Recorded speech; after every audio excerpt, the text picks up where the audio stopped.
എന്തുകൊണ്ട് ജോലി തുടർന്ന് വേണ്ട എന്നുള്ള ആവശ്യം നമ്മൾ പറയണമെന്ന് പറഞ്ഞു കഴിഞ്ഞാൽ അവർ ഓൾറെഡി സോഷ്യൽ മീഡിയയിലൂടെ നമുക്ക് ആകെയുള്ള കോൺടാക്റ്റ് കമ്പനി എന്താണ് ചെയ്യുന്നത് എന്നുള്ള ഒരു കോൺടാക്റ്റ് ഉള്ളത് സോഷ്യൽ മീഡിയയിലൂടെ മാത്രമാണ്. സോഷ്യൽ മീഡിയയിലൂടെ അവർ പറഞ്ഞു അവരെന്ത് ചെയ്യുന്നു, ഷട്ട് ഡൗൺ ചെയ്യുകയാണെന്നുള്ളതാണ് അവർ പറഞ്ഞത്. പിന്നെ ഈ ഇത്രയും നാൾ വർക്ക് ചെയ്തതിൻ്റെ എക്സ്പീരിയൻസോട് കൂടിയിട്ട് ഇതിൽ കൂടുതൽ ആളുകളും അതിൽ മുന്നോട്ട് പോകാൻ താല്പര്യമില്ലാതെ തന്നെ ഇറങ്ങിയവരാണ്. കാരണം നമ്മളിൽ പല ആളുകളെയും പല ഡിപ്പാർട്ട്മെൻറ്റുകളായിട്ട് തിരിച്ചിട്ട് ഇൻവെസ്റ്റ്മെൻറ്റ് കൊണ്ടുവന്നിട്ട് നിങ്ങളുടെ ഡിപ്പാർട്ട്മെൻറ്റിലെ സാലറി നിങ്ങൾ കൊടുക്കണമെന്ന് ആവശ്യപ്പെട്ട് നിർബന്ധിച്ചുകൊണ്ടിരിക്കുമ്പോൾ ഞങ്ങൾ പിന്നെ എങ്ങനെയാണ് ആ കമ്പനിയിൽ തുടരുക? അങ്ങനെ തന്നെയാണ് ഞങ്ങൾ എന്ത് ചെയ്തത്, അതിൽ നിന്ന് ഇറങ്ങിയത്. അപ്പോൾ ഇന്നത്തെ മീറ്റിങ്ങിൽ തീർച്ചയായിട്ടും ഞങ്ങൾ സഫീർ നജ്മുദ്ദീനെയാണ് പ്രതീക്ഷിച്ചിരുന്നത്. പക്ഷെ അദ്ദേഹം എത്തിയിട്ടില്ല. പല കാരണങ്ങളാണ് പറഞ്ഞത്. ഇൻവെസ്റ്റേഴ്സിൻ്റെ അടുത്തിൽ നിന്നുള്ള കുറേ പ്രശ്നങ്ങൾ ഭയന്നുകൊണ്ട് വരാതിരുന്നതായിട്ടാണ് അദ്ദേഹം ഇവിടെ എത്തിയിട്ടുള്ള ജോൺസ് ജോസഫ് പറഞ്ഞിട്ടുള്ളത്. നമുക്ക് ഉറപ്പാണ്. കാരണം നാളെ ഞങ്ങളുടെ കൂടെ സാലറി കിട്ടിയില്ല എന്ന് പറഞ്ഞ് നിൽക്കേണ്ട ഒരാളാണ് ഈ ജോൺസ് ജോസഫും. വെറും ഒരു എംപ്ലോയി മാത്രമാണ്.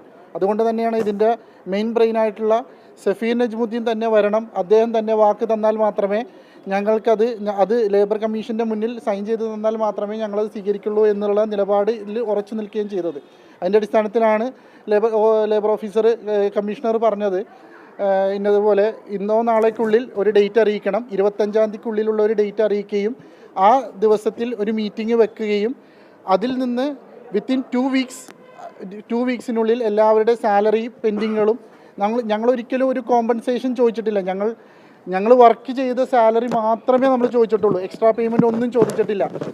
നമ്മുടെ അവകാശമായിട്ടുള്ള പേയ്മെൻറ്റ് മാത്രമേ നമ്മൾ ചോദിച്ചിട്ടുള്ളൂ. ആ പേയ്മെൻറ്റ് 2 വീക്സിനുള്ളിൽ തന്നു തീർക്കണമെന്നുള്ള ആവശ്യത്തിലാണ് നമ്മൾ അടിയുറച്ച് നിൽക്കുന്നത്. അത്തരത്തിലുള്ള ആവശ്യമായിട്ടാണ്, അത്തരത്തിലുള്ള നിലപാടിൽ തന്നെ കമ്മീഷണർ നമ്മുടെ കൂടെ ഉറച്ചു നിൽക്കാമെന്നുള്ള വാക്കും നമുക്ക് തന്നിട്ടുണ്ട്.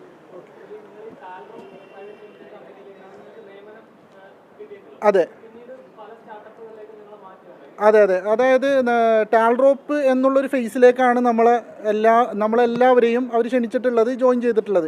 ജോയിൻ ചെയ്യുന്ന സമയത്ത് പല പേരിൽ പറയും, ഇന്ന പേരിലാണ് നമുക്ക് ലീഗൽ എൻറ്റിറ്റീസ് ഉള്ളത്. അപ്പോൾ അതിലേക്കാണ് ടാൽറോപ്പ് ഒരു എംപ്ലോയിയും ഇല്ലാത്ത, ഒരു ഇൻവോയ്സും വരാത്ത ഒരു കമ്പനിയാണ്.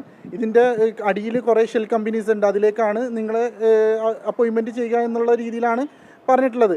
അവർ പറയുന്നത്, അതായത് ഒരു കമ്പനിയിൽ പല അക്കൗണ്ട്സ്, അതുപോലെ തന്നെ HR, അങ്ങനെ ഡിപ്പാർട്ട്മെൻറ്റുകൾ ഉണ്ടാവുമല്ലോ. അതെല്ലാം കമ്പനികളായിട്ട് രൂപീകരിച്ചാൽ എങ്ങനെ ഉണ്ടാവും? അതുപോലുള്ള 21 കമ്പനികളായിട്ടാണ് ഇതിനെ രൂപീകരിച്ചിട്ട് നമ്മളെല്ലാം അതിലേക്ക് ഡിവൈഡ് ചെയ്തത്. അതുകൊണ്ട് തന്നെയാണ് ആദ്യമായിട്ട് നമ്മൾ എറണാകുളം ലേബർ ഓഫീസിലേക്ക് സമീപിച്ചപ്പോൾ നിങ്ങൾക്ക് എല്ലാവർക്കും ഒരുമിച്ച് എന്ത് ചെയ്യാൻ പറ്റില്ല, ഒരു കമ്പനിക്ക് വേണ്ടി നിങ്ങൾക്ക് പരാതി കൊടുക്കാൻ കഴിയില്ല, നിങ്ങൾ വ്യത്യസ്ത കമ്പനികളിൽ വ്യത്യസ്ത ഇതിലുള്ള ആളുകളാണ് എന്ന് അവിടെ നിന്ന് അന്നേ തന്നെ നമ്മളെ മടക്കി വിടുകയാണ് ഉണ്ടായത്.